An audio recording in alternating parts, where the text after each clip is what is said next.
আলাইকুম। এই তো আমি এখানে পেঁয়াজ রসুন কেটেছি, তারপর মাছ ভাজা করে রেখেছি, এখানে ধুন্দুল কেটে রেখেছি, তারপর পেঁপে দিয়ে চিংড়ি মাছের শুটকি দিয়ে রান্না করব। এখানে ডাল চড়িয়ে দিলাম। থাকছে দুপুরের সব রকম রান্না, অল্প সময়ে কিভাবে আমি করে নিই সেটাই আমি আপনাদের সাথে শেয়ার করব।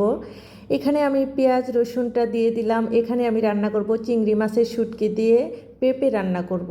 তার জন্য লবণ দিয়ে দিলাম, হলুদের গুঁড়া, মরিচের গুঁড়া, ধনিয়ার গুঁড়াটা না দিলেও চলে, তাও আমি দিলাম।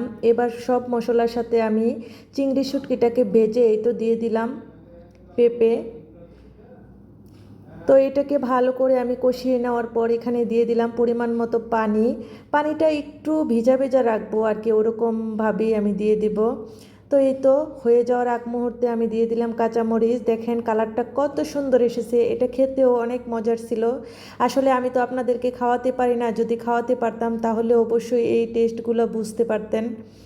তো একটা তরকারি আমার হয়ে গেল। আবার এখানে দিয়ে দিলাম তেল, পেঁয়াজ আর দিয়ে দিলাম লবণ। পেঁয়াজের সাথে লবণটা দিয়ে দিলে খুবই তাড়াতাড়ি নরম হয়ে যায়। তারপর এখানে দুন্দুলটা দিয়ে ভালো করে আমি কষিয়ে নেওয়ার পর একটু এবার দিয়ে দিলাম মরিচের গুঁড়া, হলুদের গুঁড়া, ধনিয়ার গুঁড়া। এই তরকারির মধ্যে খুবই অল্প মশলা ব্যবহার করতে হয়, বেশি দেওয়া কোনোভাবেই যাবে না। তো মাছটা দিয়ে আমি কিছুক্ষণ কষিয়ে নেওয়ার পর এখানে ঝোলটা দিয়ে দিলাম।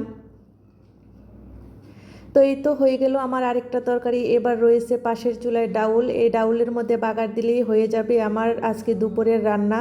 আমি এভাবেই একা হাতে খুবই অল্প সময়ে রান্না করি। সবাই ভালো থাকবেন, আল্লাহ হাফেজ।